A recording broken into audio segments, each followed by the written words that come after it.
Hi there. Hi, Dolores. Hi, Kay.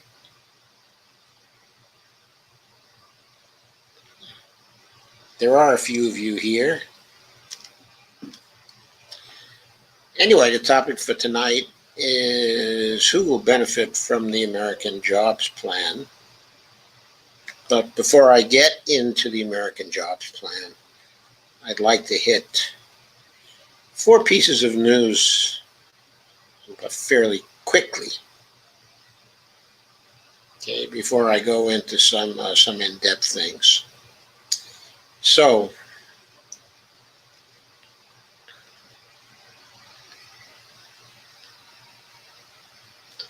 I'm going to share this article from March 30th for you. It's from Counterpunch, written by Helen Yaffe, or Yaffa. I'm not sure how she pronounces her name.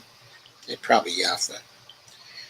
Title of it is Cuba Libre to be COVID Libre, 5 vaccines and counting. She starts off with,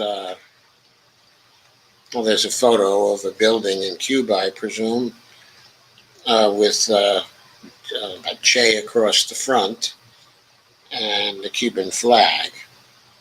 And she starts off by pointing out that Boris Johnson said to some Conservative Party backbenchers, the reason we have the vaccine success is because of capitalism, because of greed, my friends.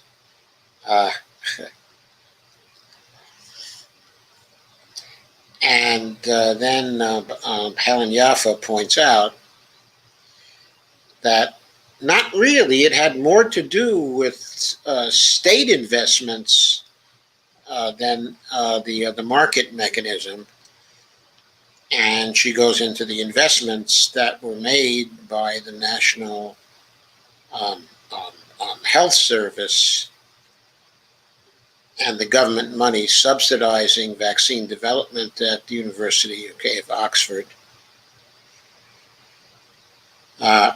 And she points out the British government, like most of the neoliberal regimes, refused to take the measures necessary to slow and halt community transmission. And she quotes from the statistics from about a week ago. Britain had 126,500 deaths, the 5th worst mortality rate from COVID-19 in the world. And it fails to mention there were 2 very, very small countries without appreciable populations ahead of Britain in that respect. And Britain has had a total of 126,500 deaths.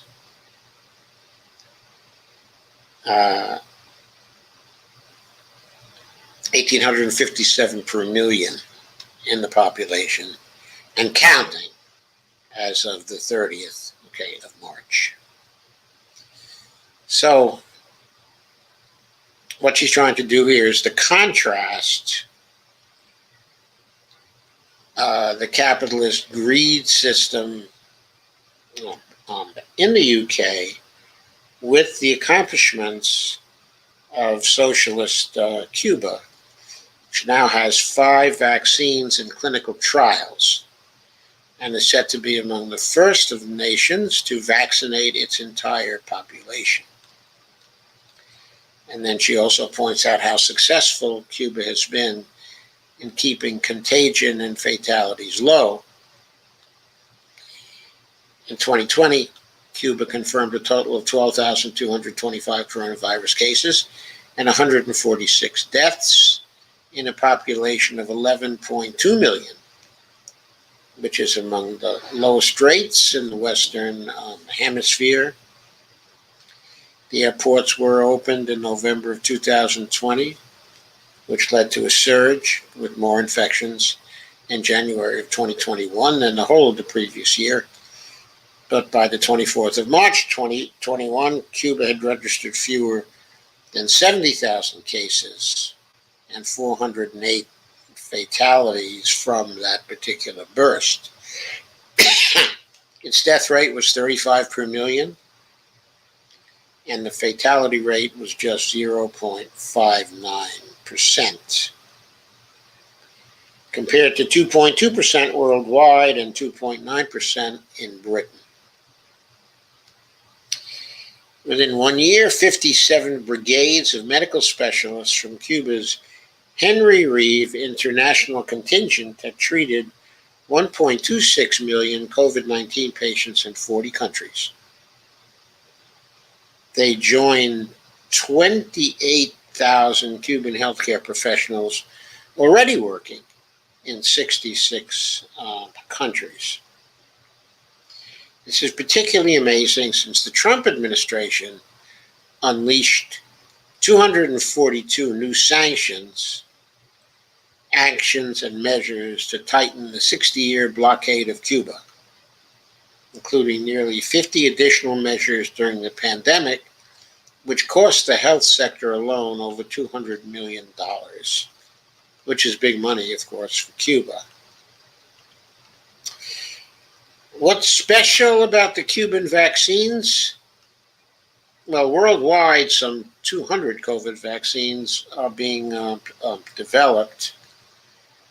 23 candidates had advanced to phase 3 clinical trials. 2 of those were Cuban, the Soberana 2 vaccine and the Abdala vaccine. No other Latin American country has developed its own vaccine at this stage. Cuba has 3 more vaccine candidates in earlier stage trials: Soberana 1, Soberana Plus, and an intranasal needle-free vaccine called Mambiza. And Helen Yaffa asked the question, how do we explain this accomplishment? Well, Cuba's biotech sector is unique, entirely state-funded and owned, free from private interest. Profits are not sought domestically, and innovation is channeled to meet public health needs.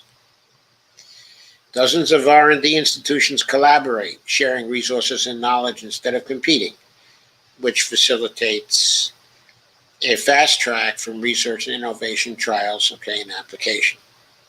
Cuba has the capacity to produce 60 to 7% of the medicines it consumes domestically, which is imperative because the United States is blockading Cuba, and the cost of medicines in the international market is therefore very high for Cuba. There is also fluidity between the universities, research centers, and the public health system. These elements have proven vital in development of Cuba's COVID-19 vaccines.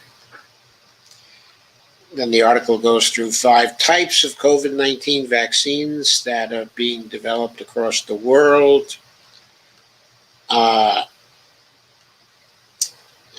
There's one type, protein vaccines containing proteins from the virus which trigger an immune response. 2 companies involved in that, Novavax and Sanofi GSK. The 5 Cuban vaccines under clinical trials are all protein vaccines. They carry the portion of the virus spike protein which binds to human cells. So this is a good vaccine, scientifically speaking. The 5 vaccines are. And there's every prospect these vaccines are going to be successful. Soberana 2 distinguishes itself from the rest of the world's candidates as the only conjugate vaccine, quote unquote. Currently in phase 3 trials, it combines RBD, the receptor binding domain, that's what RBD stands for, with tetanus toxoid, which enhances the immune response. Cuba has already developed another vaccine with this principle. It is Quimihib, the first of its kind to be approved in Latin America, and the second in the world of this type. Obviously, Cuban science is very advanced when it comes to vaccines. Cuba today vaccinates against 13 diseases with 11 vaccines, 8 of which are produced in Cuba. 6 diseases have been eliminated as a result of vaccine schedules. The vaccines produced with these technologies have been administered even to children in the first months, of life. So this is a very, very impressive program, and it is thoroughly, thoroughly socialist. So I commend this article to you. You should certainly be informed about it, and informed about, in general, the advances made by medical science in Cuba. So that's all I want to say about that. I basically wanted to call your attention to that article and the accomplishments of the Cubans, in this area.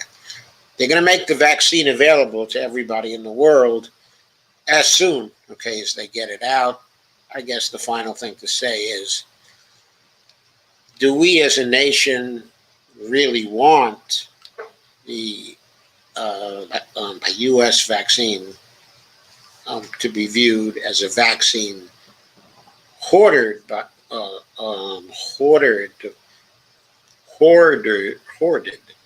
this country, while Cuba spreads its vaccine around the whole world? Who benefits from that? Do we really benefit from that in terms of our foreign policy? I think not. I think that's just very, very short-sighted. So next item. Just a note about the Sunrise Movement and the plans of the Sunrise Movement.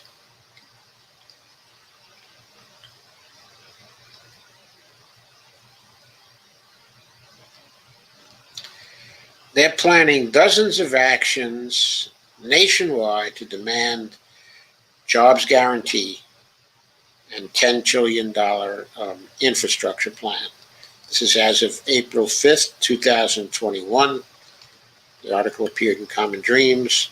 It's by John Kelly, their staff writer. Little photo, but this is an emergency sign being held up by somebody from the Sunrise Movement during a campaign event on October 9th, 2019 in Manchester, New Hampshire. Push from Sunrise will take the form of at least 65 town hall events nationwide as the group tries to press members of both the House and Senate to sign the Good Jobs for All pledge as part of getting politicians committed to investing $10 trillion over the next 10 years to guarantee good jobs for Americans, for all Americans. And there are tweets here, and there, are more pictures. And there's a link to a site that includes a map of cities and towns where actions are taking place. There's also a link at this link to a sign-up page for those who want to get involved. So that's just another thing I wanted to inform you about. As a public service, you might say. Next, there is some very good news. I think for most of us who come here and who like the in-depth program.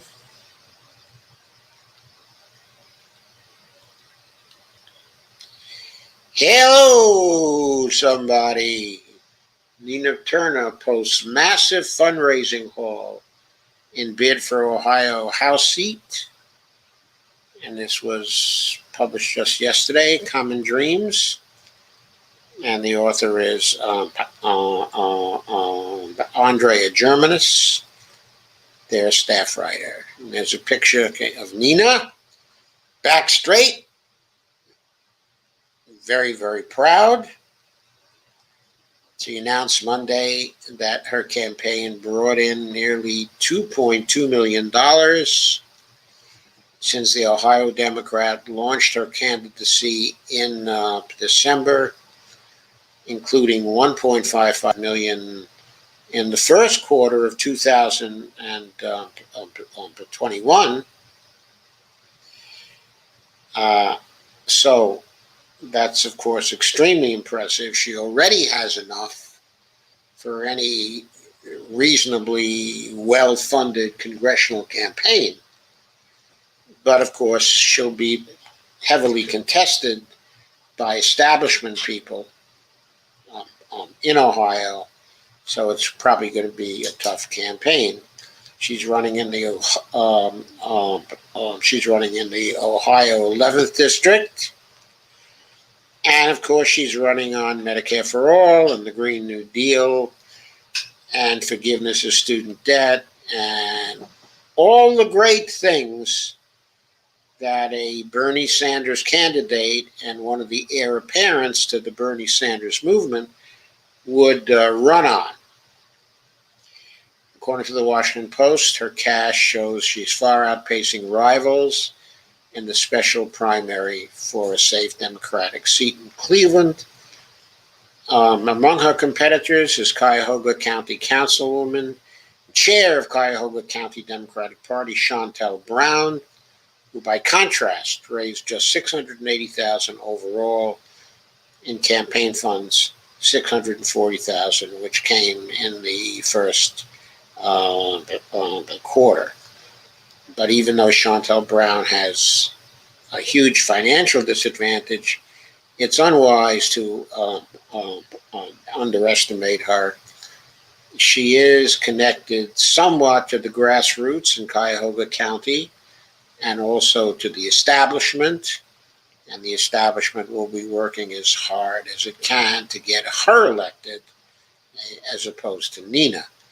Now, there are some establishment people on the side of Nina, though. For example, the mayor of Cleveland has endorsed her. Okay, and there are endorsements, of course, from various Sanders people around the country, but there are many local endorsements too, because as a state senator, she was very popular.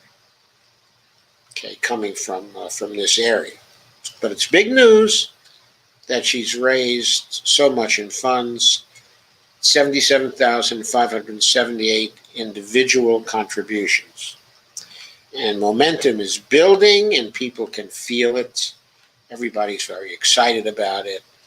But Bonnie and I are certainly excited about it. And we have given some money to Nina's campaign. Not a whole bunch because we don't have a whole bunch, but then again, but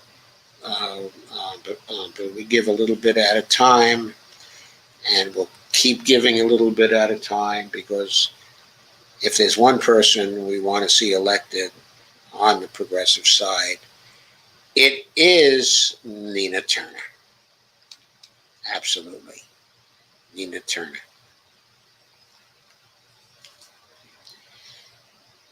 So next up is a kerfuffle. Specifically, it's the kerfuffle surrounding Ocasio-Cortez. So news has broke, okay, and is covered in a video at the Humanist report by Michael Figueroa, and Mike gives about a 14-minute video discussing the issues concerning the kerfuffle over contributions that the Alexandria Ocasio-Cortez campaign has made to some right-wing conservative Democrats in the party. Now, the justification for her doing that is, or insofar as there is a justification, it's that she wants to show party solidarity because people, of course, have accused her of not being for the party, but being against the establishment figures in the party and challenging them at various points, supporting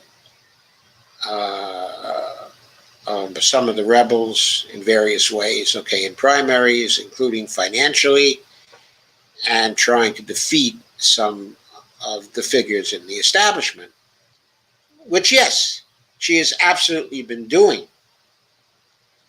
And in doing that, she has been representing progressives across the country. And progressives across the country who don't live in her district, such as myself, and Bonnie, have cheered on these efforts and have made contributions to her campaign because we knew she was engaged in these efforts and we knew she was representing not only the people of her district, which, by the way, is the district that I grew up in, but she was also representing people who are progressive all over the country when she was doing this kind of thing. And of course, we have contributed to her and to her campaigns consistently. Again, not huge amounts of money, because we have only tiny amounts of money, but we have contributed consistently.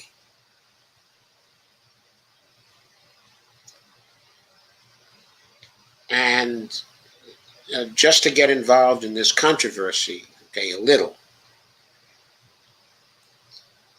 if we thought that some of our money was going to people like Connor Lamb, and Alyssa Slotkin, of Michigan, Connor Lamb, of Pennsylvania, and other conservative Democrats, our thinking would have been, well, if AOC has enough money to contribute to them, she certainly doesn't need a contribution from us.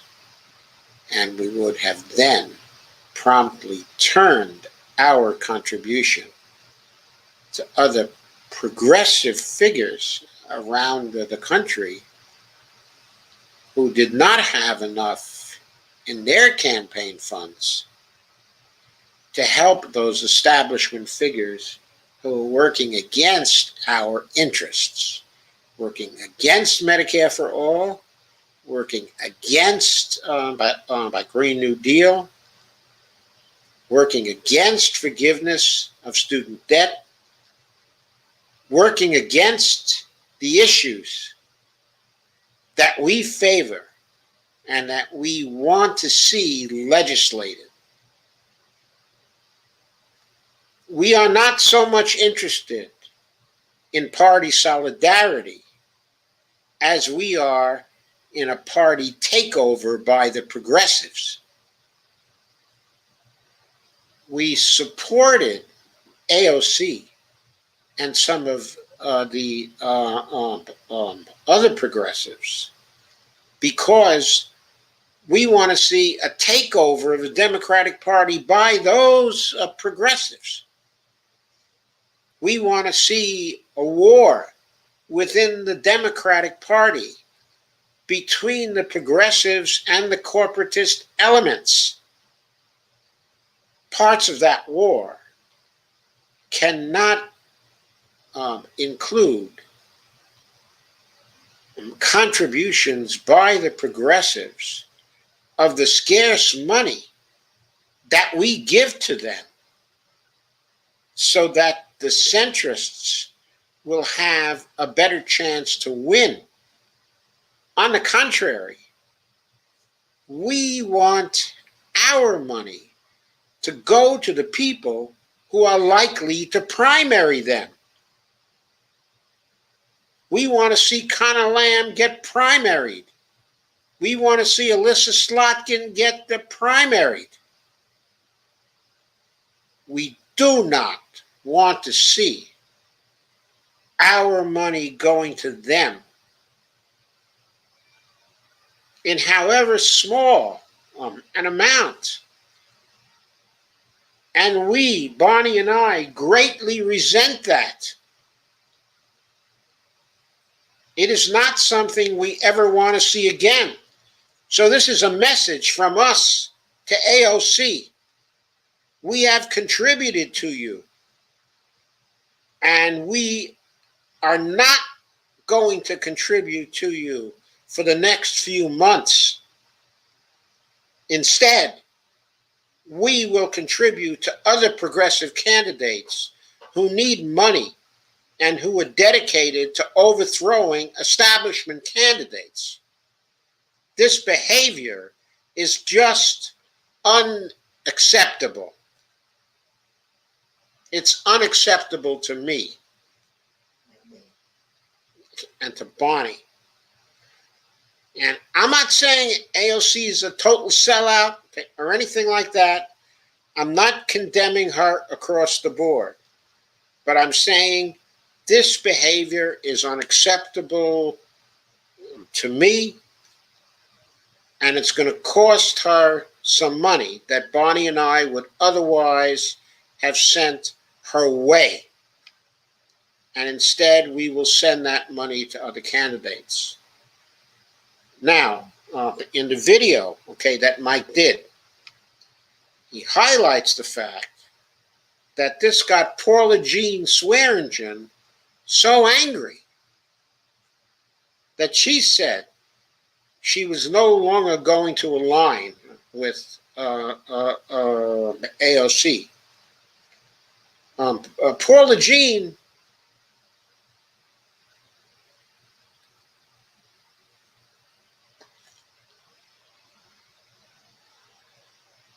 has always been very much lined up with AOC, admiring of AOC, a very strong supporter of AOC. But she understood that this kind of behavior was unacceptable. And it is unacceptable. It cannot go unanswered by us. And I am calling for a boycott of donations for AOC for the next 3 months by progressives across the country because of this behavior. That was some of our money she took for purposes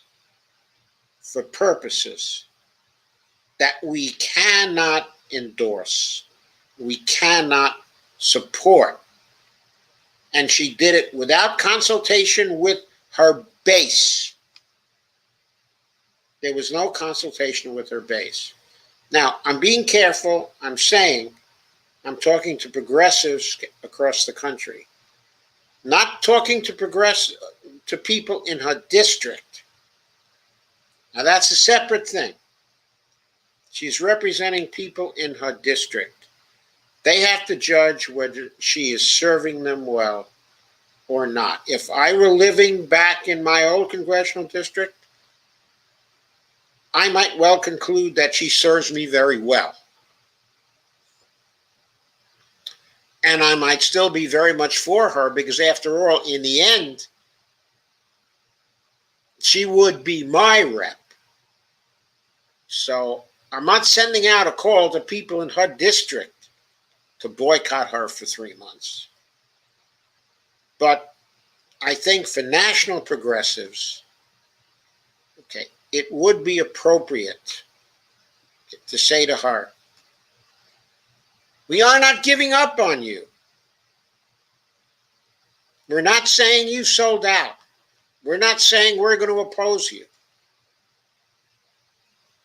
But we're just going to cool things off for 3 months in protest over what you have done here.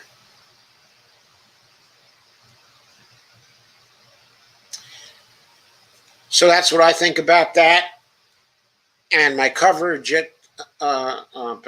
tonight, okay, is due to Lana. She sent a request in earlier today. So I thought, okay, I would say a few words, okay, about that. Now, on to the main subject of the evening, which is jobs, the infrastructure bill, and who's going to benefit from that.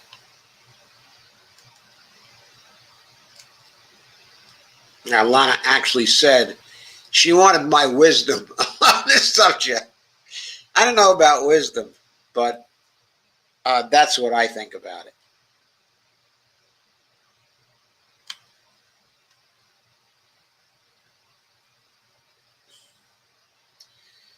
So this one's from Common Dreams. It's from Friday, April 2nd. Oh, and it's what Bonnie thinks about it too. Right? Right. So,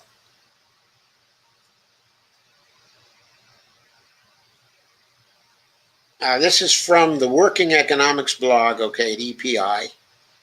I picked it up in Common Dreams. And it's by Elise Gould. It's called Strong Job Growth in March. Its vaccine distribution expands, and the American Rescue Plan ramps up. So, there's a picture, stock photo. The benefits of the ARP will continue to be captured in the coming months. She points out a solid 916,000 jobs were added, okay, in March. The strongest job growth we've seen since the initial bounce back faded last summer. Even with these gains, the labor market is still down 8.4 million jobs from its pre-pandemic level in February 2020.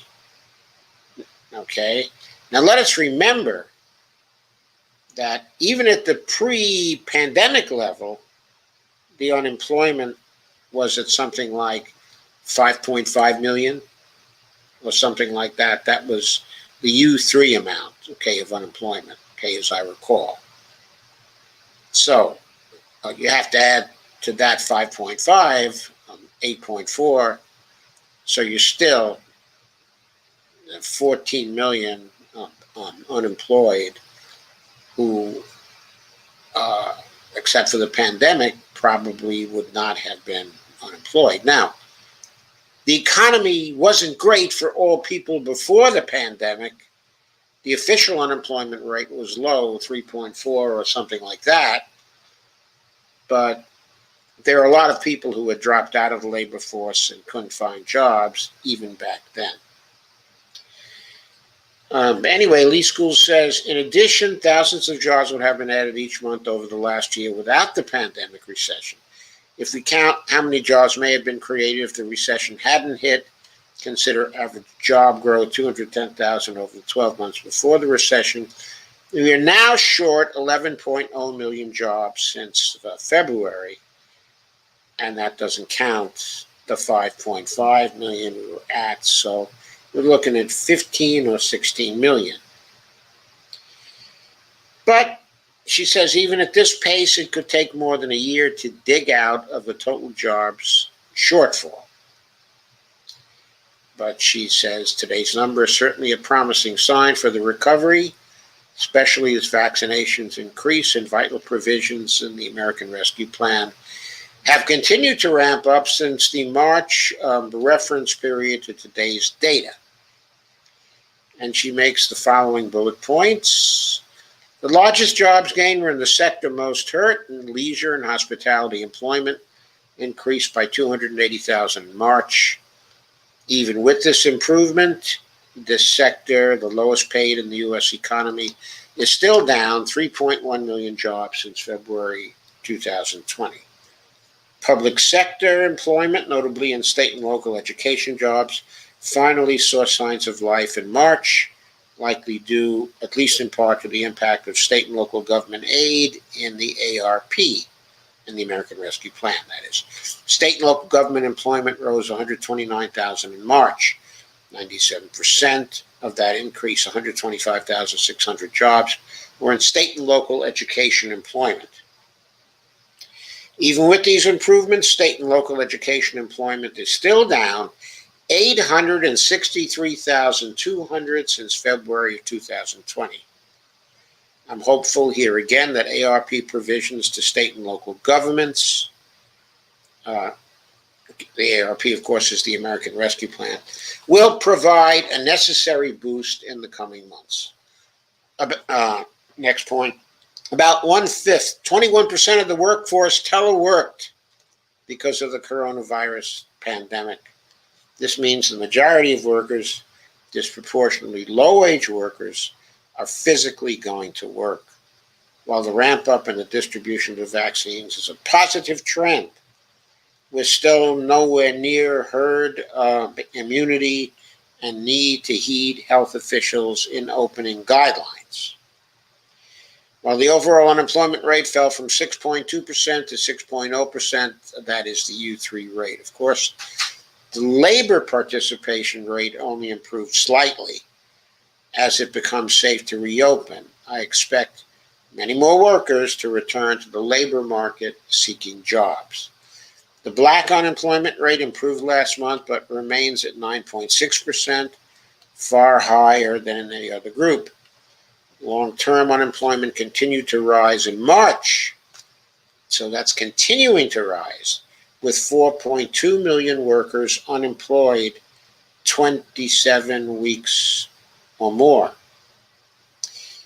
Those people are very likely to continue to have a very hard time finding jobs, and they are prime candidates for a job guarantee program, in my view. In addition to the 9.7 million officially unemployed workers in March 2021, we must add 4 more groups of economically hurt workers. First, the 636,000 workers misclassified as employed, not at work. Second, the 2.7 million undercount of unemployed workers found even in normal times. Third, the 4.8 million workers now out of the labor force and not counted among the unemployed, measured by the differential between the size of the current labor force and what the labor force would be if the labor force participation rate hadn't dropped over the past year. Fourth, the 5.8 million workers who experienced a drop in hours in pay because of the pandemic.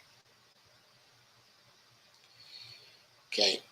In total, this means that 23.6 million workers are currently harmed in the coronavirus downturn.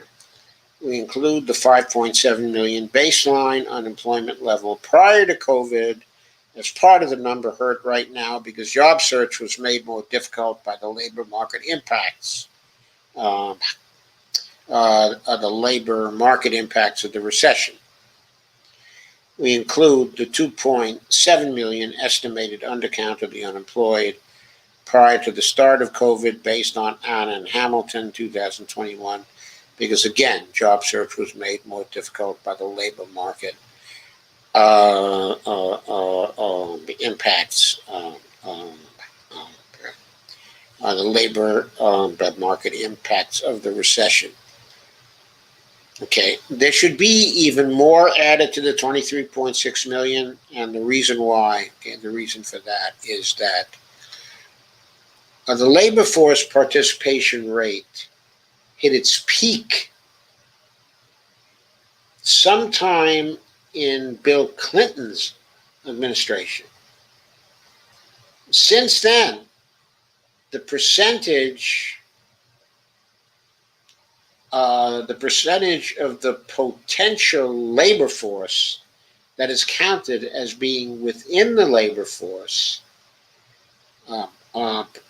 has declined. In other words, if you look at the adult population of the United States capable of working during the Clinton administration, the number of workers in the labor force was roughly 68% of that. Okay. Just before the pandemic, in Trump's time, it wasn't at 68%. It was at something like 64% or 65%. It was still off by something like 4% of where it should have been if you take as the baseline. If you take as the baseline the labor force participation rate that was reached during the height, of the Clinton period. So I don't know how many million people that would be. I think it would be another 4 or 5 million. I think we're looking at more like 27 million workers who are currently harmed and who would stand to benefit from the federal job guarantee program. Okay, so I wanted to go through that and make some of my own noise commenting on how I think that even though Elise Gould made a very good faith effort to count everybody, I think she still missed a trick in not going back to the maximum of the labor force participation rate we have had at some time in the past. In other words, she took as her baseline the labor force participation rate just before the pandemic. So, stop that here. Next piece I wanted to go through is by Matt Stoller, and it starts getting at who is going to benefit. Okay, let me share that with you. It's really a great piece by Matt Stoller. The title of it is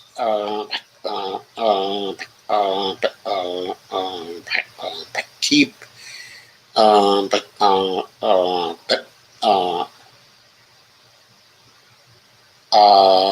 McKinsey away from Biden's infrastructure push. And this is Matt Stoller's big newsletter at Substack. And he says, today's issue is about why Biden needs to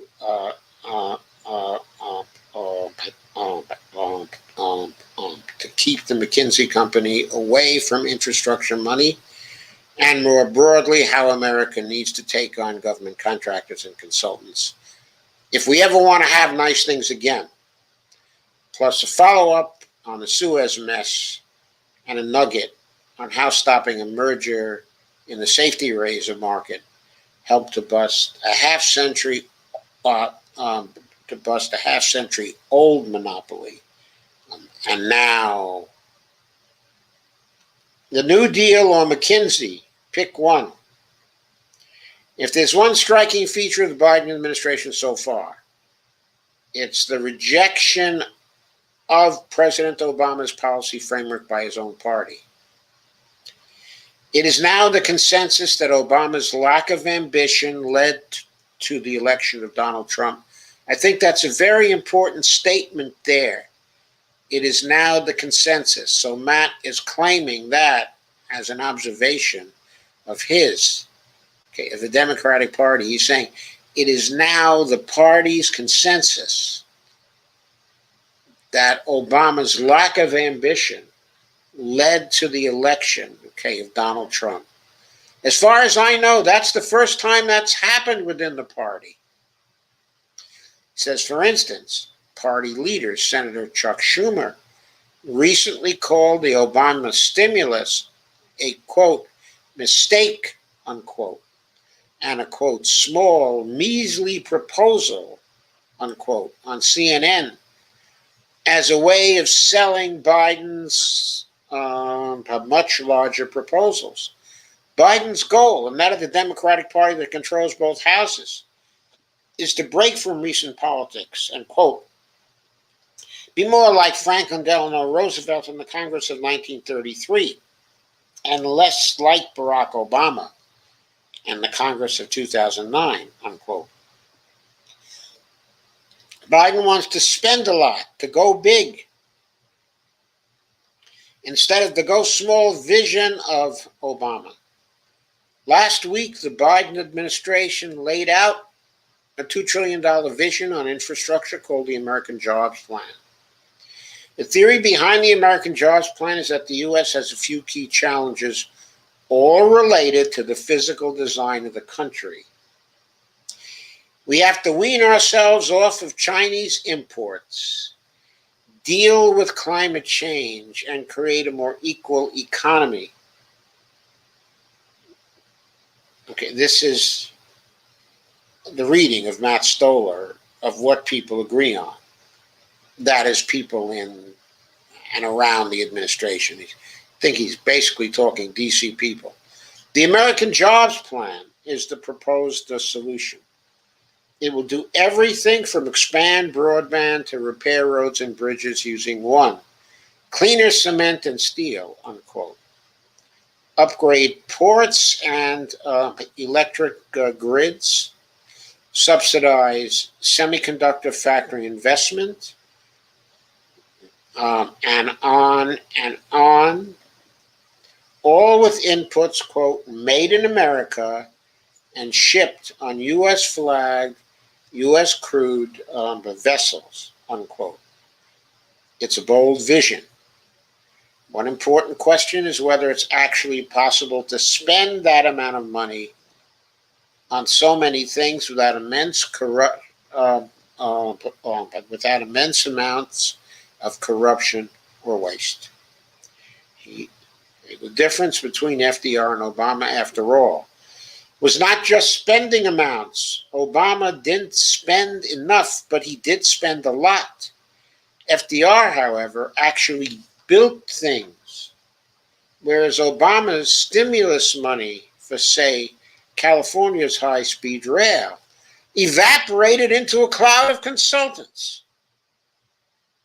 In parentheses, okay, a particularly mean joke was that FDR won World War II in less time than it took Obama to build Obamacare websites that didn't work. Close parens. Biden isn't inheriting a well-functioning government, so pushing $2 trillion through a battered public sector is going to lead to problems. To understand Biden's challenge, he's still got a lot of people in the government from Trump trying to sabotage it. He hasn't fired people quickly enough, has he, folks? To understand Biden's challenge, we should go to the last time America had to build a bunch of infrastructure. In 2017 in Puerto Rico, Hurricane Maria wiped out the island's electric grid. If you want to know the nightmare scenario for Biden's infrastructure plan, start there. Next section is called McKinsey, the government's brain. When I was a Senate staffer, one of the worst pieces of legislation I worked on was called the PROMESA. It was June of 2016, and Puerto Rico was having trouble paying back $70 billion of its state debt. Of course, it's not a state yet. There are no bankruptcy provisions for U.S. territories, so Congress stepped in and appointed a control board of bankers and technocrats to govern the island.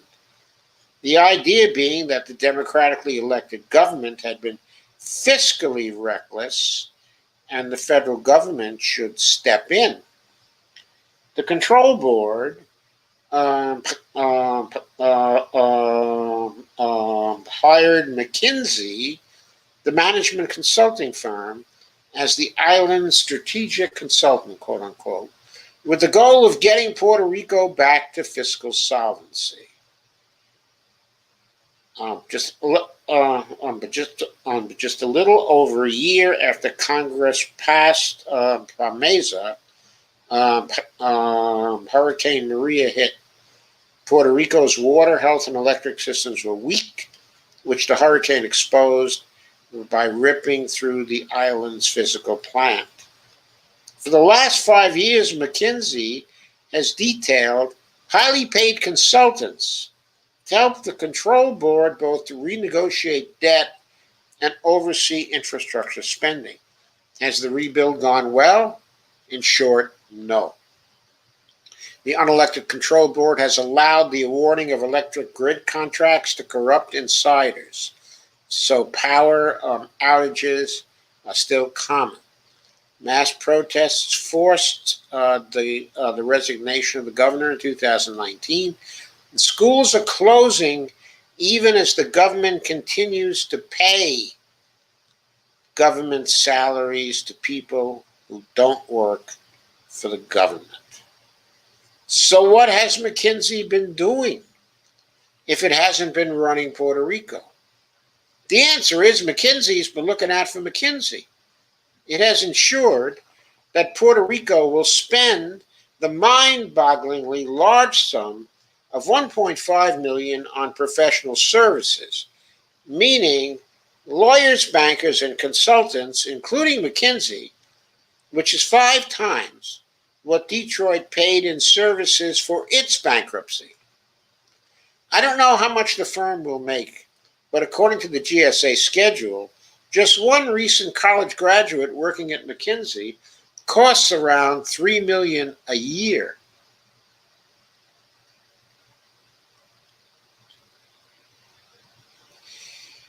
Beyond the straight fee extraction, the conflicts of interest are comical. The McKinsey Internal Hedge Fund actually owns Puerto Rican bonds. Far from an anomaly, such a situation for McKinsey is common. It helped ruin the U.S. spying apparatus with a bloated failed contract. They helped run Trump's U.S. immigration and customs enforcement. ICE even hired McKinsey to write its own contract. They structured France's terrible coronavirus response and that of New York State. They're so brazen that they were caught by the GSA Inspector General for cheating the government out of $65 million. It didn't seem to matter. In 2019, McKinsey worked for more than 15 federal agencies and departments in 25 states.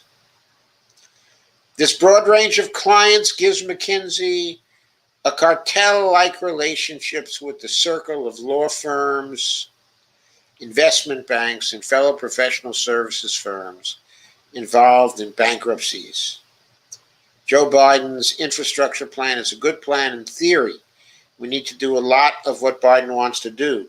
The problem is that every overpriced government contractor out there is gearing up to steal as much as the $2 trillion as they can, and they will try to steal it the way McKinsey has, by taking advantage of bad policy choices that turned the government into a sucker. If Biden wants to make his plan functional, he should follow FDR's model. And in a section called Stop the Real Steal, he says Roosevelt's first major infrastructure battle was over Muscle Shoals in Alabama, the great hydroelectric resource. The Morgan interests and the electric utility magnates wanted that resource privatized for their use. FDR said no and had the government directly build the Tennessee Valley Authority. a publicly owned and operated electric utility for much of Appalachia. TVA was part of a package of reforms to constrain and control Wall Street to end what FDR called the, quote, informal economic government of the United States, unquote.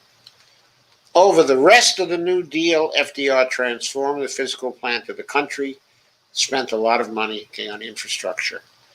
But he first made sure Wall Street had little say over how public money or public resources was spent. Public institutions got bigger and more competent, and the financiers and the monopolists lost power. One key result is that the government could do big things. During World War II,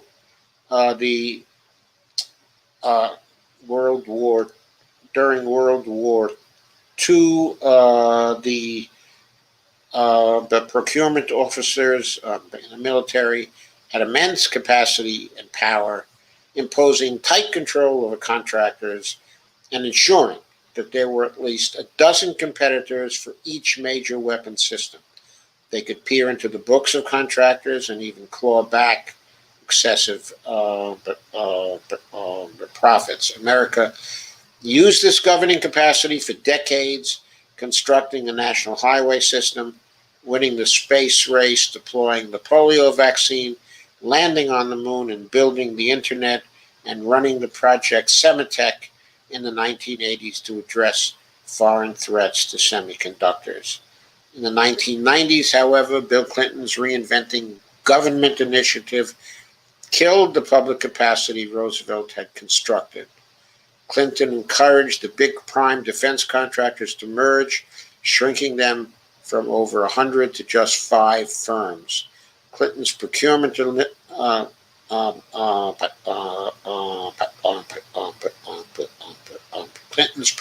initiative, led by Steve Kellman, invented a whole new vocabulary for ways to let contractors steal. The details get complex, but the gist was a, quote, light touch in approach to negotiating by the government. In other words, they didn't really negotiate. Procurement officers stopped making hard-nosed demands for better prices and was stripped of the ability to look at the books of the contractors to make sure there weren't excess profits.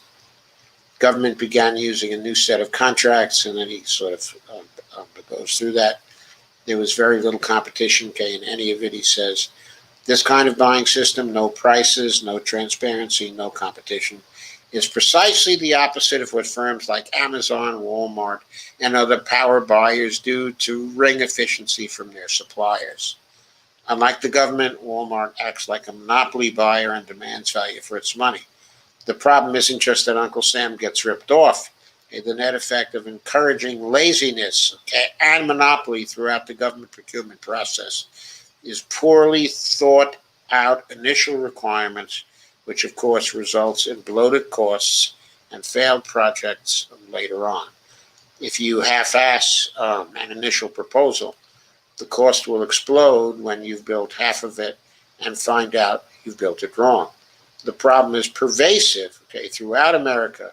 New York City, for instance, is on the verge of collapse, and infrastructure costs in the United States are laughably expensive. I did a bunch of interviews with people into construction to find out why. Best explanation I got was because American public officials tend to change requirements a lot more in the middle of projects. All this boils down to hiring capable people as procurement officers, demanding they be aggressive in actually negotiating with contractors and breaking up large firms so there's competition over the government's business. It also means no longer using firms like the McKinsey Company because such firms don't actually offer any value. There is hope. Operation Warp Speed, which supercharged vaccine development and rollout, was probably the most effective government project since the moon landings. And ideologically, there's a lot more interest in the public sector, but these days, but nevertheless, the financial power spread out among bankers, government contractors, Silicon Valley monopolists, private equity shops, and management consultants is going to be a real problem. since each will try to grab as much of that infrastructure money as possible and do as little work to get it as possible. That will become clear over time as infrastructure spending scandals inevitably emerge. Hopefully, Biden will take the right lesson and begin reconstructing capacity in the public sector. If he doesn't, his legacy won't be the New Deal. It'll be a failed presidency and a lot of new Teslas for government contractors. And I have to add here,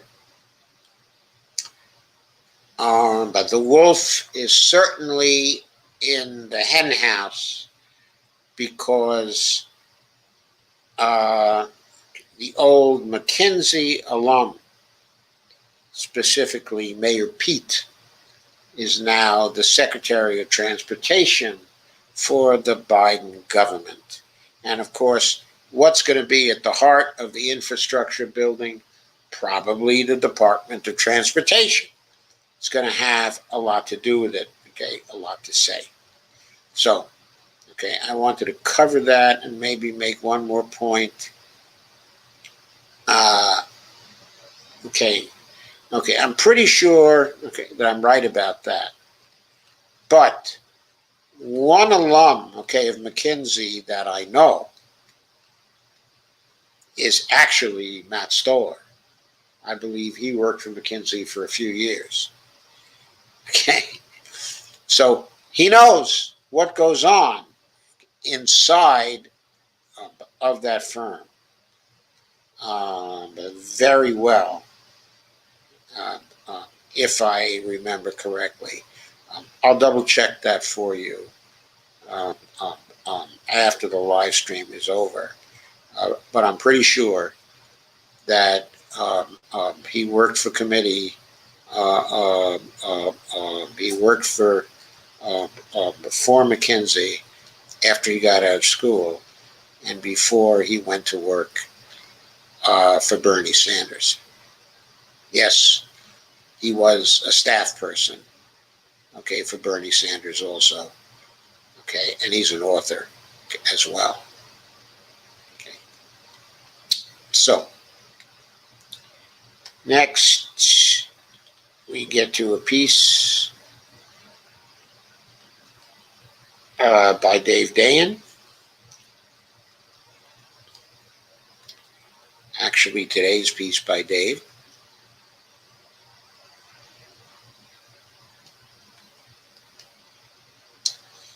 His column at the American Prospect: Public investment can't be a jackpot for private thieves. And he follows the same theme as Matt Stoller. Here's a picture of high-speed rail in California. Picture of unbuilt high-speed rail.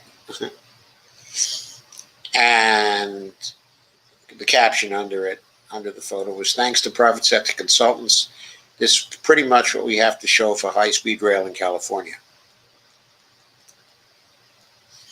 Dave says, Republicans are finding it very hard to come up with a credible argument against the American Jobs Plan.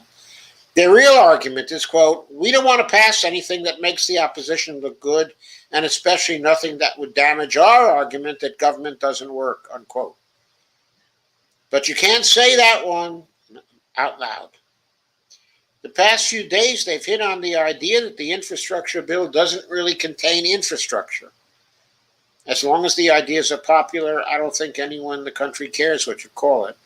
But they've overreached with this argument to disqualify anything not involving concrete, as if lead pipes and electric vehicle chargers and even broadband internet aren't essential infrastructure in the 21st century. The wastewater leak in Florida endures as a testament to the idea that not every piece of infrastructure is a road. Republicans tested out a concept to oppose public investment during the Obama years. They called it, quote, "crony capitalism," unquote, a shorthand for saying Democrats dole out government favors to their benefactors. Roughly speaking, any public good that ended up failing to deliver was a product of crony capitalism. Solyndra, a failed solar startup that received a $535 million government loan guarantee, was the archetypal example. Of course, Solyndra was just one among many recipients of a stimulus program that succeeded in driving down the cost of by renewable energy manufacturing and deployment. The loan guarantee program carried risk and reward. Elevating the risk and discounting the reward does not form an argument about the evils of government assistance. But crony capitalism, in another context, does threaten the promise of President Biden's public investment plan. The fear is not that the government takes risks. The fear is that all this investment gets intermediated through consultants and privatizers who steal all the money. Infrastructure in the United States is famously expensive to build, but only under certain circumstances. The public power utility in Chattanooga, Tennessee, built out a relatively cheap fiber-to-the-home broadband service with a stimulus investment, which paid for itself faster than expected with the ratepayers seeing reduced bills within a few years, along with access to the fastest internet service in the world. The more cautionary tales almost always involve an intermediary between the government and the project. In other words, a private sector intermediary. Matt Stoller ran down a good example involving McKinsey, and of course he links to the post I just read. The corporate consultant who has been advising Puerto Rico in the past several years through a damaging hurricane that ruined the island's infrastructure. It remains degraded and corruption has increased on the island to the extent that the governor had to resign a couple of years ago. The McKinsey consultants, meanwhile, ran off with insane amounts of money. Another good example is high-speed rail in California. Between a bond measure in 2008 and Republicans rejecting virtually all $8 billion in rail stimulus funds, which California gladly grabbed, things look bright for Los Angeles to San Francisco bullet train that would trim hours off the trip and provide a comfortable ride. While I'm a huge supporter of the concept, I think we have to admit that it failed almost entirely because the state outsourced decision-making to high-paid consultants. One of the main ones, WSP, was also involved in Boston's disastrous Big Dig. As of 2019, they'd siphoned $666.4 million out of the project. Contracts for California's project have averaged nearly $500,000 per engineer. Consultants had an interest in downplaying ballooning costs and delays to justify their continued salary. One, quote, low-cost, unquote, plan from a low-bid outside consultant led to $800 million in overruns.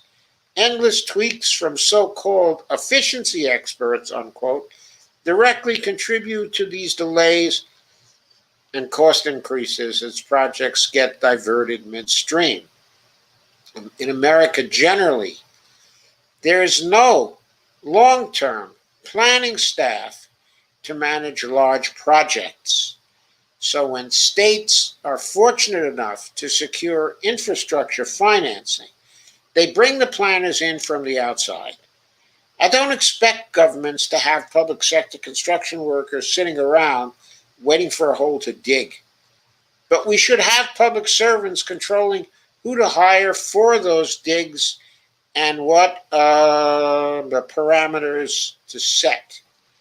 Instead, private consultants look the other way as private contractors rob the public treasury. At the federal and state level, contractors dictate procurement rather than government, and billions leak out.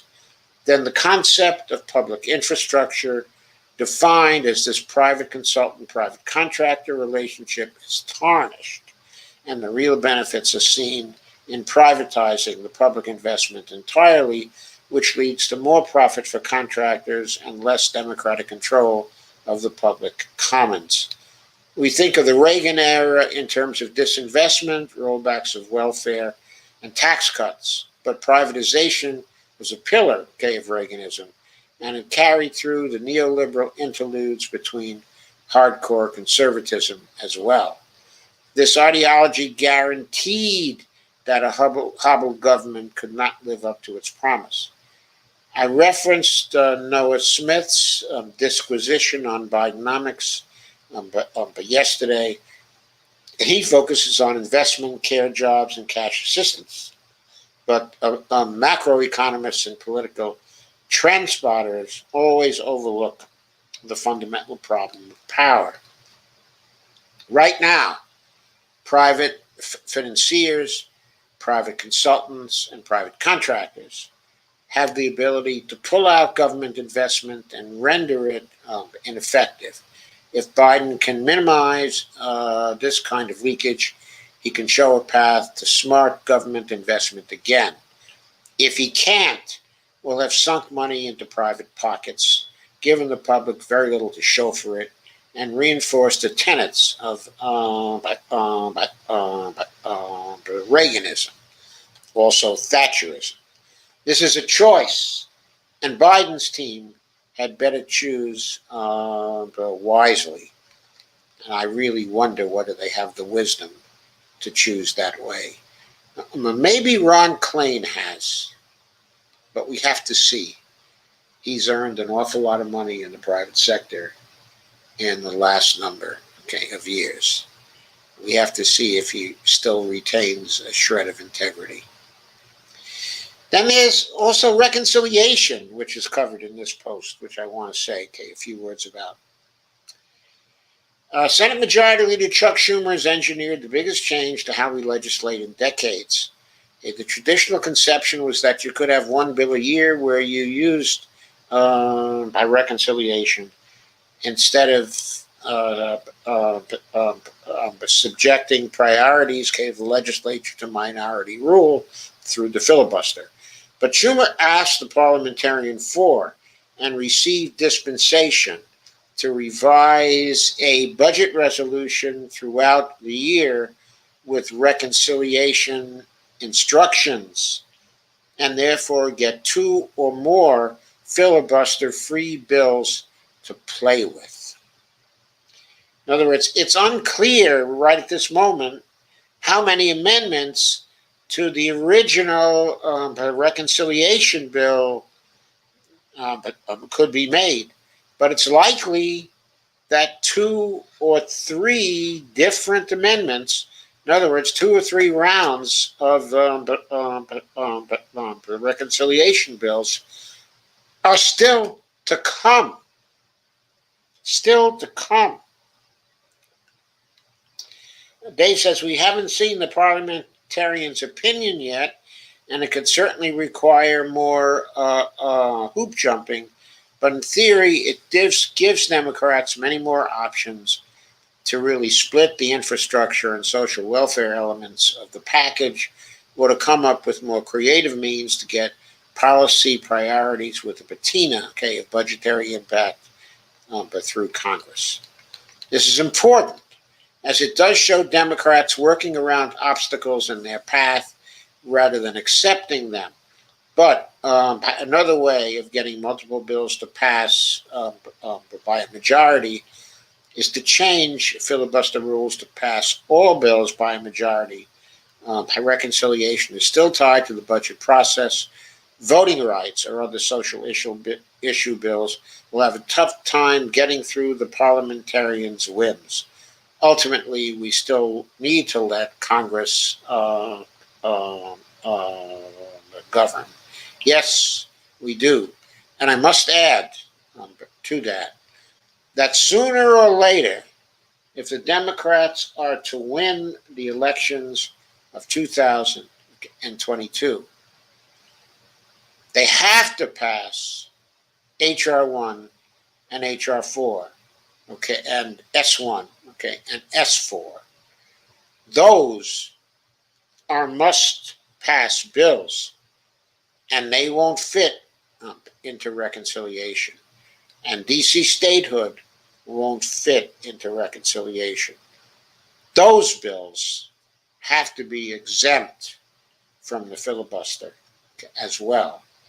Democrats are going to have to vote for that, including Joe Manchin, because every Democrat is going to be needed, okay, to vote for that.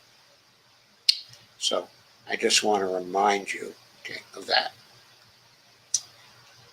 So next we have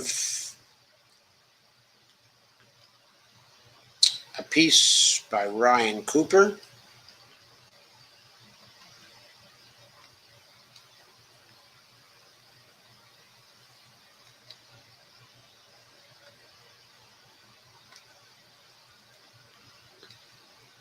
And Ryan talks about Janet Yellen's proposal. This is a piece from today, April 6th. President Biden is proposing a substantial increase in the rate of corporate taxation as part of his infrastructure plan, bumping the headline rate from 21% to 28%. This is actually below where it was before 2017, when the headline rate was 35%. But given a number of loopholes in the tax code, very few corporations actually paid full whack back then. If Biden's ideas pass, the effective rate of U.S. corporate tax will depend on what happens with those loopholes in Congress, which is not yet clear. So we have to see what's done there. I have to add, of course, you've probably all heard, Joe Manchin doesn't like the rise from 21% to 28%. He thinks maybe 25%, is okay. Okay. If I were Biden, what I do is to negotiate with him for 26.5%, and then I would just say, okay, let's settle on 26.5%. And I don't want to hear anything from you about deficit spending with respect to this bill, because you are now negotiating a deficit. So don't tell me that you're unhappy with the deficit and everything has to be paid for. But Biden's got to carry out that kind of a negotiation with Joe Manchin. More importantly, Treasury Secretary Janet Yellen is leading an effort to implement a global minimum corporate tax. This would be one of the most revolutionary economic agreements in history, blowing up the model of tax havens around the world and drastically shifting the balance of power between corporations and national governments, especially small ones. The last several decades have seen a race to the bottom in corporate tax rates, around the world. How does this relate to who benefits from the infrastructure bills? Well, if tax loopholes for corporations are closed, and if there are worldwide rates for international corporations, then that's going to be a lot less benefits for them. The last several decades have seen a race to the bottom in corporate tax rates around the world, as economist Emmanuel Saez and Gabriel Zucman describe in their book, Triumph of Injustice, How the Rich Dodge Taxes and How to Make Them Pay. The United States, for example, used to have very steep taxes on the rich, 53% on corporate profits, a 75% tax on the biggest inherited estates, and a 94% top marginal income tax rate.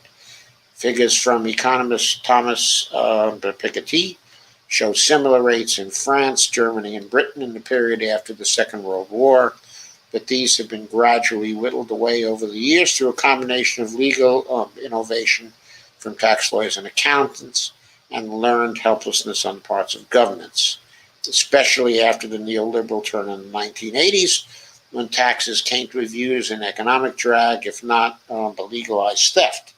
In 1980, the average corporate tax rate in Europe was about 45%. In 2020, it was about 20%.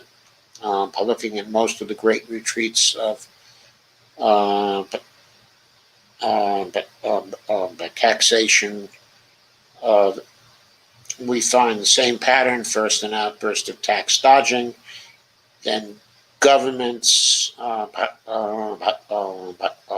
lamenting that taxing the rich has become impossible and slashing their rates, unquote, they write. Thanks to all the succeeding rounds of tax cuts, today ultra-billionaires pay less in tax than any other group in the United States. According to data compiled by Says and Zuckman, people on the Forbes 400 list of the richest people in the country pay just 23% of their income tax, as compared to about 40% for the upper middle class, or 28% for the very poorest.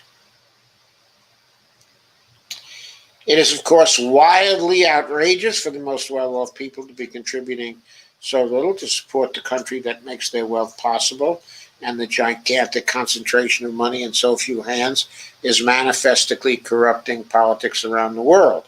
Low corporate taxes are a big reason for this, as you can see with their handy tool. Increasing the effective corporate rate to 40% would bump up the Forbes 400 tax rate by about 7 percentage points. But perhaps more insidious still is the politics of tax havens created by all these cuts. One of the key legal strategies corporations use to avoid tax is by stashing their money overseas. Google, for instance, books much of its profit in Ireland, where headline corporate tax rate is 12.5%, and in practice is lower than that. And Bermuda, where the corporate tax rate is 0. As Says and Zuckman explained, companies do this basically through trickery by selling assets that have no market price, above all, intellectual property, to foreign subsidiaries for cheap. They can then book profits relating to those assets there and pay little in tax. In an economic sense, this is tantamount to fraud. There is not anything like the level of business activity that would justify all those profits being made, quote unquote, in Ireland or Bermuda.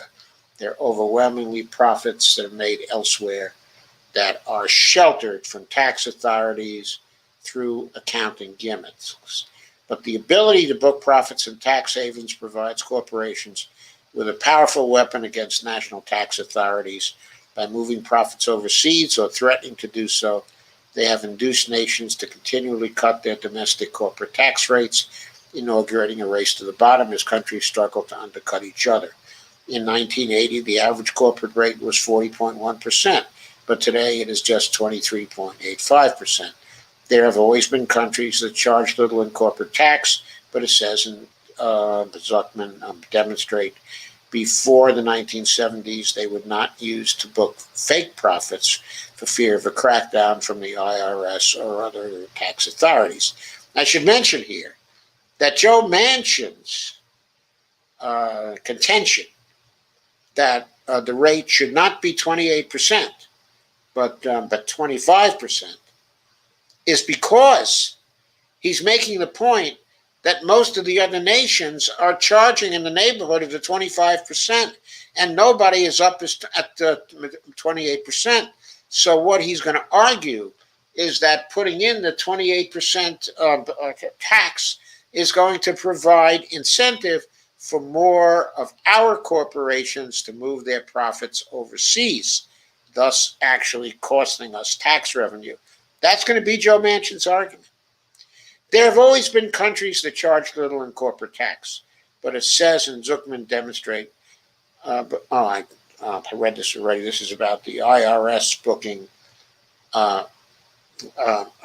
They were not used to booking fake profits for fear of a crackdown from the IRS or other tax authorities. But once authorities in rich countries gave up trying to rein in tax cheats, evasive behavior exploded. Between 1980 and today, the percentage of foreign profits booked by U.S.-based by corporations, the multinationals, in tax havens has tripled from less than 20% to almost 60%. There's no sign of the trend stopping either. In 2020 alone, 9 countries cut their corporate rates. But now America is so big and powerful that it could probably destroy tax havens by itself. Biden's tax plan would double the tax rate the U.S. companies pay on their foreign profits, which would strike a substantial blow by itself. But America could also legally forbid the use of tax shelter accounting strategies for American companies and require that any international company doing business here do the same, forcing them to book the British profits in Britain, German profits in Germany, and so on. Any serious multinational must have access to the vast American domestic market, and they would basically have no choice but to comply. In the extreme, the U.S. could apply economic sanctions to tax havens or even threaten them with military force. But Yellen is pushing a different argument. The corporate tax rates to the bottom is a poisonous zero-sum game. The benefits to Ireland or Bermuda must come at the expense of other countries and erode the global rate of corporate tax over the long term. It follows that it is in the interest of all nations to set up a universal minimum standard, so nobody is tempted to go for beggar thy neighbor development strategies. That holds even for Ireland, where the flood of corporate money has badly corrupted national politics, and the average Irish person barely sees any of these fake profits anyway. This is not sustainable, either politically or economically. As Zuckman said to The Week, a high global minimum tax would address the issue and ultimately allow the world to reconcile the globalization with tax justice. The rate of the minimum tax is still being discussed, but if set at a reasonable level, it will be a huge blow against corporate power. In effect, nations would regain a great deal of economic sovereignty, allowing them to choose corporate policies based on what they think is best, rather than being forced to follow the herd and prostrate themselves before the corporate elite. It is an interesting question as to why Democratic establishment types like Biden and Yellen are pushing this kind of fairly aggressive policy. The complete failure of the Trump corporate tax cuts to perform as promised probably has something to do with it. According to neoliberal economic theory, such cuts should spark investment because companies will get to keep a greater share of the revenue resulting from that investment. That did not happen because of inequality. The mass of American consumers did not have the money to buy the products that new investment would have produced, and corporations were already sitting on record hoards of cash. Corporate investment is only surging now thanks to all the money put into ordinary people's pockets through the various pandemic rescue package, which has spiked demands for all sorts of things. In any case, at any rate, I should say, it remains to be seen whether Biden's tax plan can get through Congress, but Yellen could still accomplish a great deal without that happening.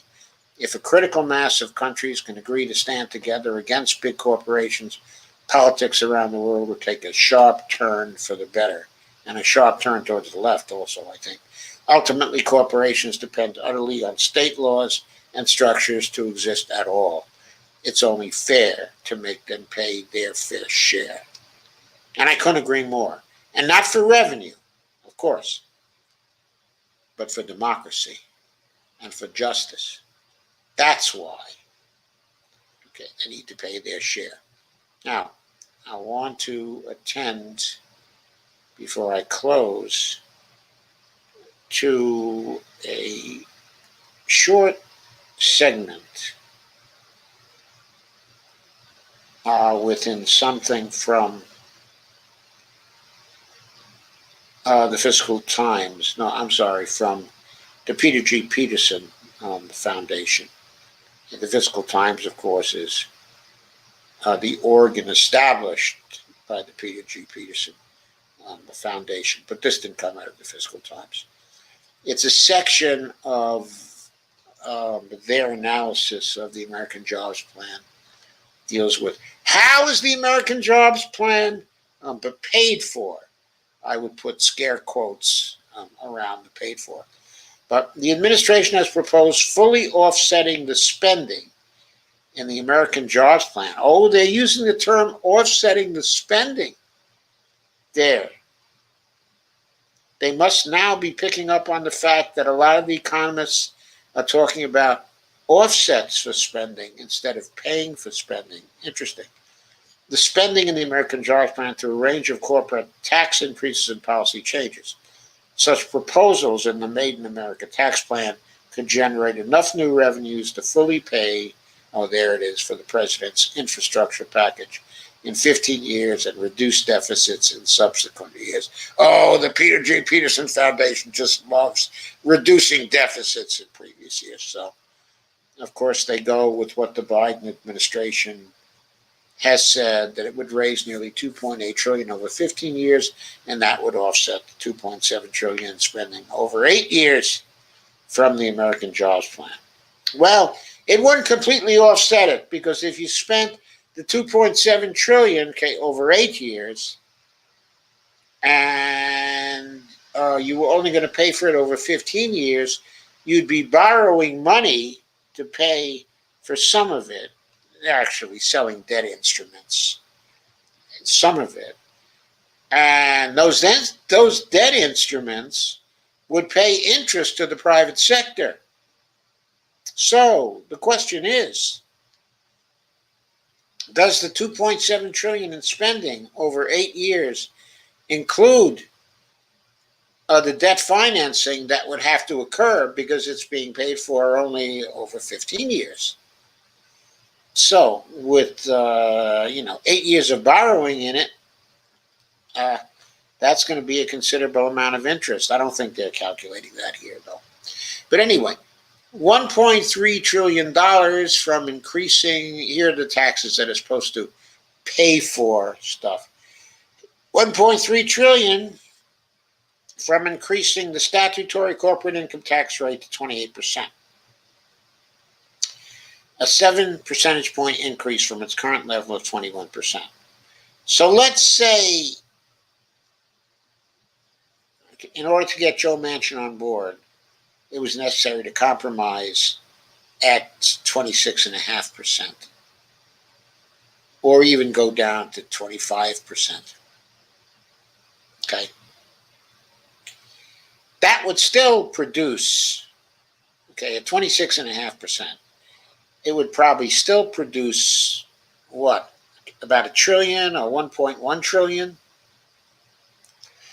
So we're talking about 200 billion.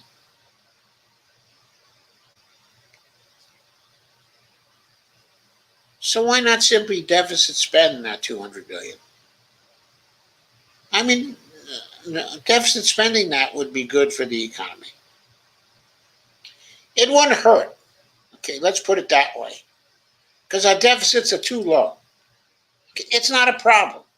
There shouldn't be some great battle with Joe Manchin over this. There should be just a quiet little setting down. How about meeting me halfway, Joe? How about the Joes meeting halfway? That's all that should be done. Doesn't have to be paid for, either in terms of equal offsets, and it doesn't have to be paid for at all. It's not paid for at all. Or to put it more precisely, it is never paid for by taxes, at all. The government pays for things by creating the reserves. That's the way it pays for things. And it's the Federal Reserve, that does it. Then there's $750 billion by imposing a 21% global minimum tax. So that is Janet Yellen's baby that she's trying to get other companies to agree to. $400 billion by eliminating the deduction for foreign-derived intangible income, which is income generated through the sale of goods and services overseas that are attributable to U.S. patents, trademarks, and copyrights. In other words, no deduction for this anymore.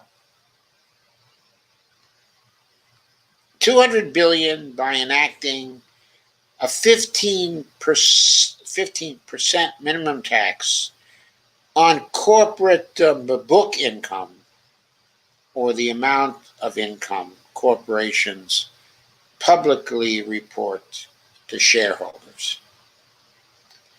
So, corporate profits that are actually booked would carry a minimum tax of 15%.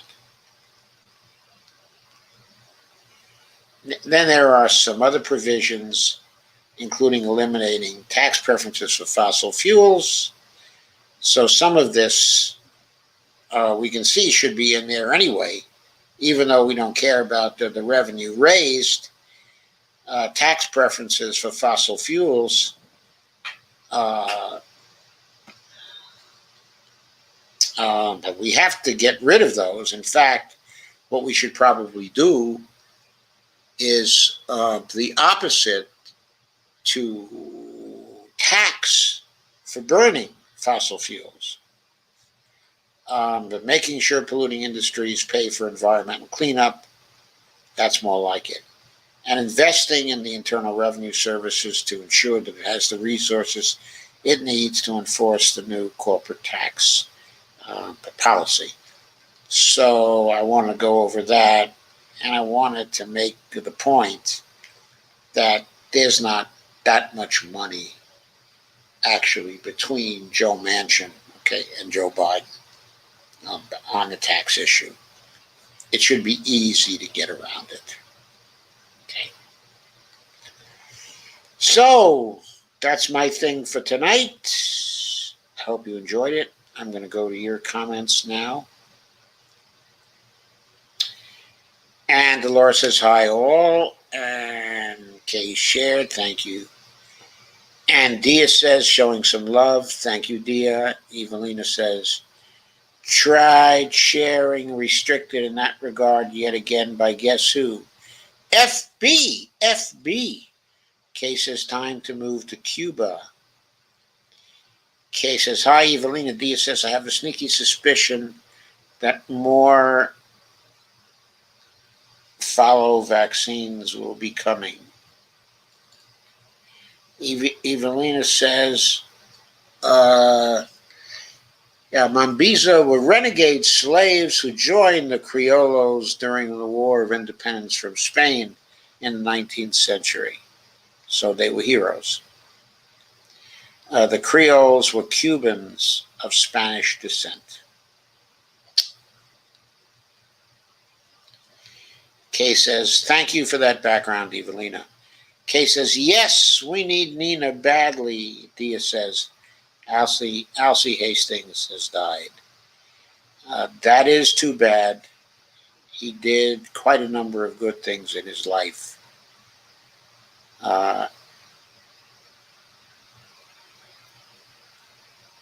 He also did some other things which I'm not going to mention right now. I certainly don't want to speak ill, of the dead on this occasion. Lana says, sorry, I am late. Took the first of the Moderna vaccines today. Fell asleep on the couch. Yeah, that it can be one of the side effects. It could be making you tired. The head of the DNC blaming the left for all the problems. Shake my head. Yeah, I thought that was funny. The guy who wasted $110 million in South Carolina running against Lindsey Graham, who he could have beaten if he had run on Medicare for All and the Green New Deal, is blaming the left for all of the problems. I suppose he thinks the left is responsible for Lindsey Graham beating him by 20 points because he didn't run on anything at all except anti-Trump. That guy is a bloody, incompetent fool. And the Democrats only appointed him because he's part of the consulting class who will protect the free flow of consulting money. This party has been captured by the freaking consultants. Dia Swift says, it does make you sleep a lot, Lana. I slept heavenly for 3 days after I got to the J&J. But Dia Swift says, I can't blame Paula Jean Swearingen. Who blames her? I'm with her. Well, I suppose I'm not really totally with her because I'm still kind of aligned, okay, with AOC. But I am calling for a boycott to her contributions from national progressives outside of her district for 3 months. But there are plenty of other progressives to give to instead. And Dia says, I'll gladly trade AOC for Paula, okay, or Nina. Well, I'm not talking about trading AOC. I mean, AOC is very, very talented, and I'm convinced that she is well motivated. I'm not ready to say she's a sellout, okay, or anything like that. She has a tremendous amount of appeal. What I wanted to do is get more backbone when it comes to actually using her power, which is considerable. And I want her to remember that she's in a war with the centrist Democrats. I want those two things from her. So Dia says, I'm certainly not sending AOC any donations. What a bonehead move by her. Lana says, I'm sick of AOC bashing, but thanks for going over the video and info. Not sure what she had in mind with that, but if you and Barney are annoyed about it too, then most people are on the same side. But Lana, we're annoyed about it because we did not give money to AOC so she could distribute that money to centrist Democrats. It's as simple as that. If she had consulted her base and asked people, said she was contemplating such a move because it was diplomatic or might gain her some advantage in the party or something like that, and called for a vote on it by those who have contributed to her. And we had a chance to vote on it. And by the results of the vote, with that, a majority of contributors were with her, then I would not feel so badly about this. What makes me really annoyed is that at various points in the last 6 to 8 months, what AOC has done is basically make moves without at all consulting her base. I mean, even groups like, say, the Move On group or PCCC, when they have a controversial issue on their minds, they at least poll their members and ask what their members think. Why does AOC think she can always just make top-down decisions? She's a bottom-up candidate. She's not a top-down candidate. She relies on the base for those contributions. She has to be consulting the base. That's what is really getting me steamed up about this. It did not involve our consent, even in a minimal way. She just decided herself with her team it would be a good move to send some of our money to these knuckle-headed centrist Democrats who aren't Democrats at all, in my view, or at least should not be Democrats at all. Unfortunately, right now, they are Democrats. Lana says, Dia, I hope the shot doesn't make me sleepy too long. I have so much work to do. Kay says, still can't find any J&J vax here in Canton, Ohio. Shake my head. Kay says, North Carolina is having another drive through J&J vaccine event there. Kay says there's no appointment but needed there. Kay says, I guess they've got enough of the J&J vaccine. They felt they could afford to do it. Evelina says, but you should know the J&J monodose is not as effective as the two-dose Pfizer and as the two-dose vaccines are. Okay, the Moderna and the Pfizer, but it's still good though. Yes, it is good. It protects you 100% against hospitalization and fatalities. Okay, as far as the data are currently showing, all the vaccines, okay, will do that. Okay, the J&J vaccine is reportedly 66% effective in terms of actually protecting you from all COVID, where the Moderna and Pfizer vaccines are roughly 95%. I guess Pfizer says it's 95%, and Moderna says 94.5% for its vaccine. Cases, I don't want to screw around for 2 months to have it done, but J&J is just as good, Fauci says. And if you're interested in getting protected 100% from going into the hospital, okay, and from having a fatality due to COVID, yes, it is just as good. Cases. I figure we're in this forever now. J&J will end up being a yearly vac like the flu, probably. And by the way, it's about as effective as the flu vaccines are in terms of levels, 66%, 70%. That's all the effectiveness the flu vaccines are. The COVID vaccines, thus far, are more effective than the flu vaccines are. But just so everybody knows. Dia says, I hope so for you too, Lana. I'm just glad that I'm off for a while and was able to sleep it off.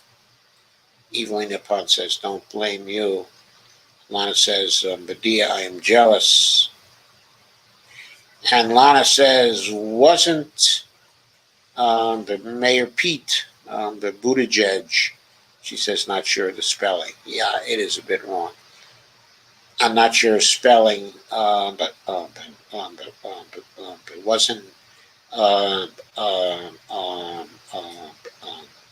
he with McKinsey. Yes, he is a McKinsey. He is a McKinsey alumnus. He went directly from there to become the mayor of South Bend. Or is that right? Or didn't? But that is right, I think. I think he went into the service first, and then from there he went to college, okay, and then he went to McKinsey, and I think, and worked on military contracts actually for McKinsey, okay, in Afghanistan, okay, and then he went to South Bend, and then, of course, he ran for president and became Secretary of Transportation. Evelyn says Puerto Rico was so put upon to handle climate disaster on its own while thousands were dying. There were deaths in the aftermath too from lack of health facilities and water. But by the way, third countries were not permitted to send humanitarian aid to Puerto Rico. Kay says, we got the polio vac in school when I was a kid. Dia said, you called it, Lana. Dia says, fossil fuel corporations probably don't want high-speed rail to become the norm. But Dia says, the Clintons ravaged Puerto Rico too. Or was it just Haiti? I don't think they ravaged Puerto Rico. What they ravaged, was Haiti, right? And Dia said, private entity just screwed up.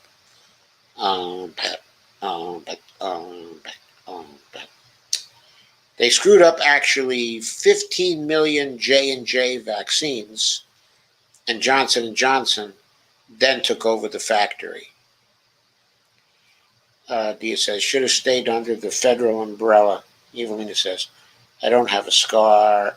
I can't remember getting it. I'm sure I did, though, if it was obligatory. Dia says, good luck getting Manchin to play ball. He's another obstructionist. All he's going to do is throw a tantrum and take the ball home. No. I don't think he will, Dia. Okay, I think he's going to compromise on this. He's just interested in taking a pound of flesh, from everything. Kay says, my scar is gone now, too. Depends on how old you are, Evelina, as polio was gone after the shots were given to all kids back then. Evelina says, that one left a scar, didn't it? Or were they drops?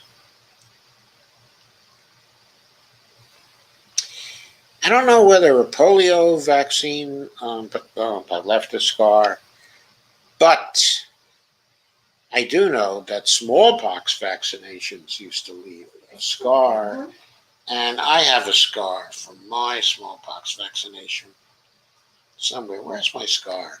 I've always had it. Okay, I've always kind of liked it, actually, for some reason.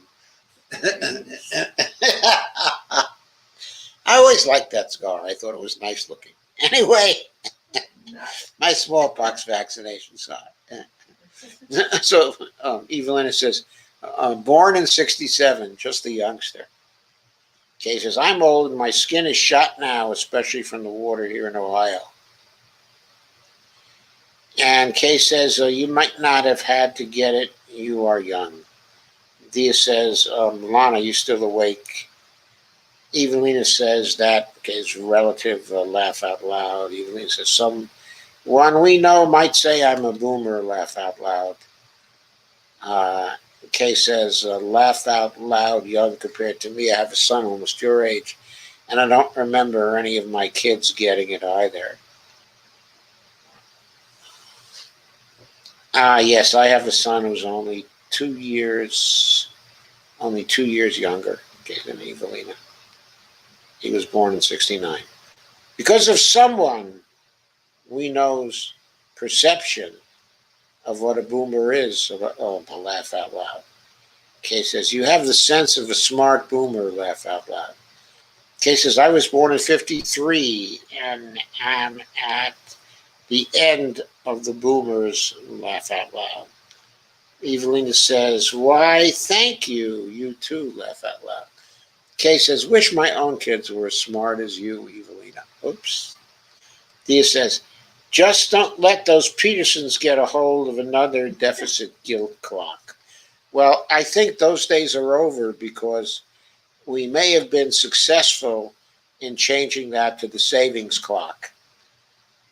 That there are many people who now know that the debt clock is really the savings clock. Even it says happens in all families, have some with blinders in my family too. Kay says, my oldest was born in 1970. And Dia says, Why doesn't Joe B just sit down with Joe M and tell him about hashtag MMT? Wouldn't that shut up Joe Manchin's holler for good? I don't know if it's as simple as that, but maybe what we should have is Joe B and Joe M sitting down and Joe F doing the moderating between them and teaching them MMT as we go. Because I think maybe Joe B needs a little bit of MMT too.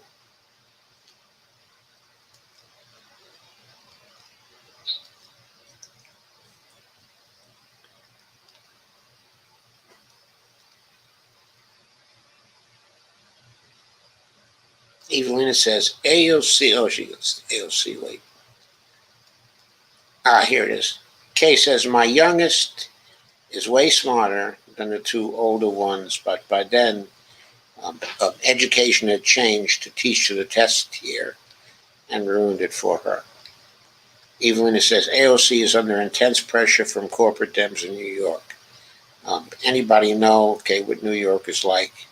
Well, I haven't lived in New York for a very, very long time, so I'm not sure what it's. I'm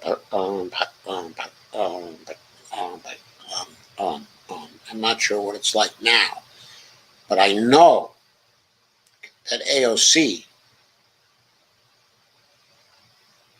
always raises enough money, or at least has raised enough money since her victory, okay, in New York, so that if she sticks with her program and never does anything for the corporate Dems inside, okay, of New York, she will never be defeated in her district. She will have that district forever. So I'm not sure what she has in mind, but it's not due to the intense pressure she's under from corporate Dems, okay, in New York. She might be doing what she's doing because she's under intense pressure from the corporate Dems in D.C. Maybe that's why she's doing what she's doing. Now, I'm not creating, okay, an excuse for her because I don't know the internal details. Okay. But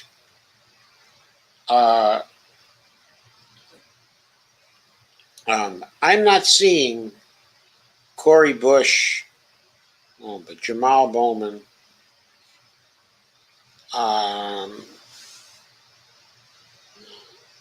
not seeing some of the rest of them compromising in quite the same way, okay, as she seems to be. But I don't want to generalize too much. I can accept some of the other things she's done as as errors. In other words, we all commit errors. Okay, but I think that this error was really egregious. Really egregious. I think she should have known it wasn't in the interest of the movement, and that but movement people were going to call her out for it.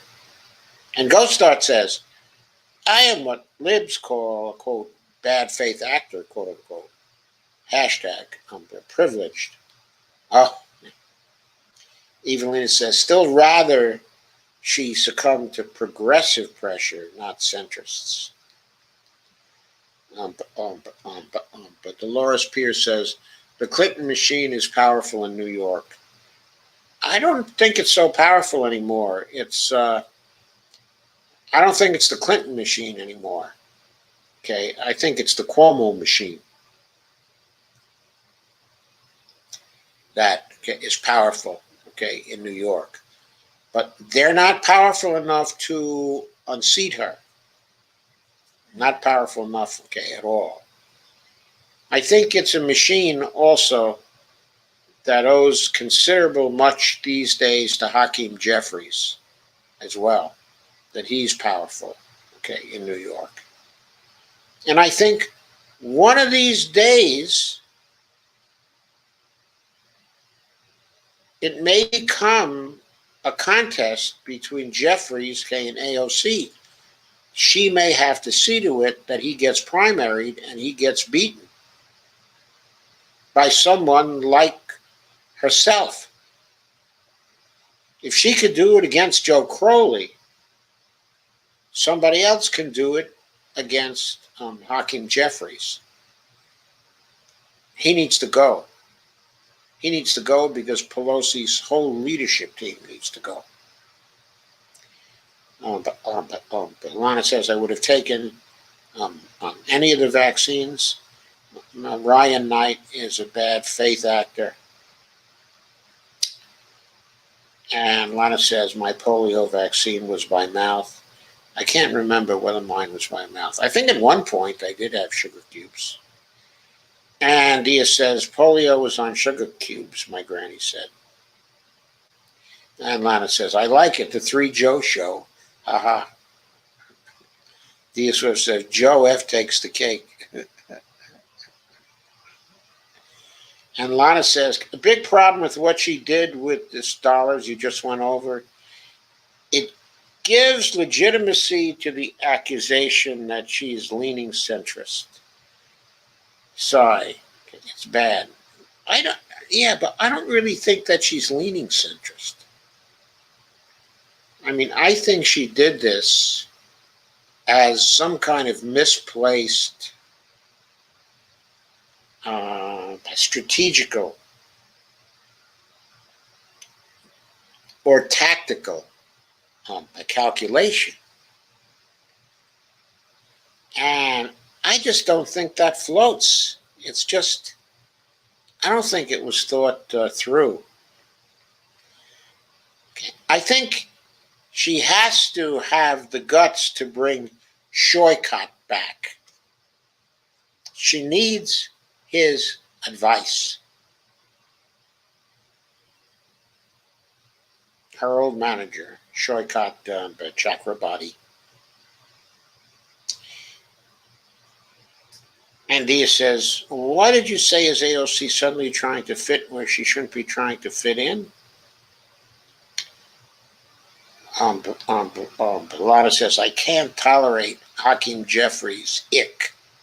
Yeah, that's ick from 2 of us, ick. He's like the male version of Debbie Wasserman Schultz, pretending to be a progressive. And do you know he's a Green New Deal co-sponsor, and he's a Medicare for All co-sponsor? He doesn't really support those programs. He's a liar. Kay says, I think AOC got corporate funding that she gave away to other corporate Dems. She's not supposed to take any corporate funding for any reason. Okay. She says she doesn't take corporate funding. She says she's taken the pledge not to take any corporate funding. Bellotta says, not familiar with that the previous manager. Shoycott Chakrabarti was her campaign manager in the Joe Crowley campaign.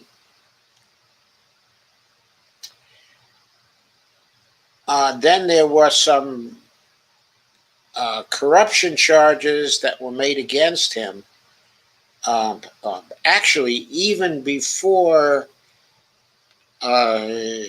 she took office, that had to do with the way he had formed some corporations, and then had placed them in a relationship with the company that he had. And there was nothing really wrong with the arrangements he made, but they were really did not look appropriate. They looked a little fishy, so they attracted lots of right-wing uh, criticism. And she folded in the face of the criticism and asked him to resign, if I recall correctly, before she took office. He was supposed to become her chief of staff.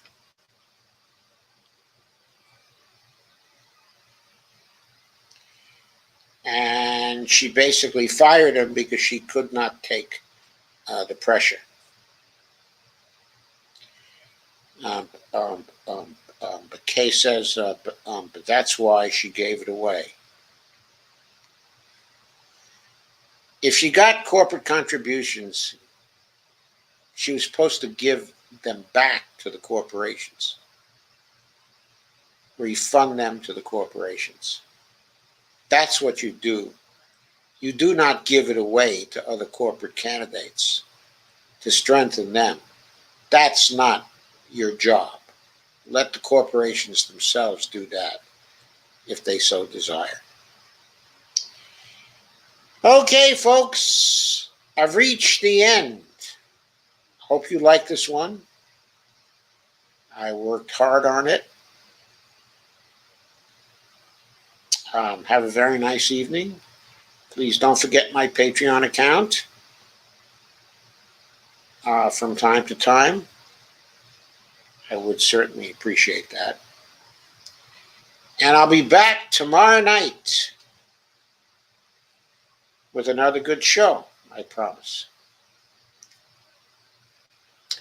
And thank you for coming.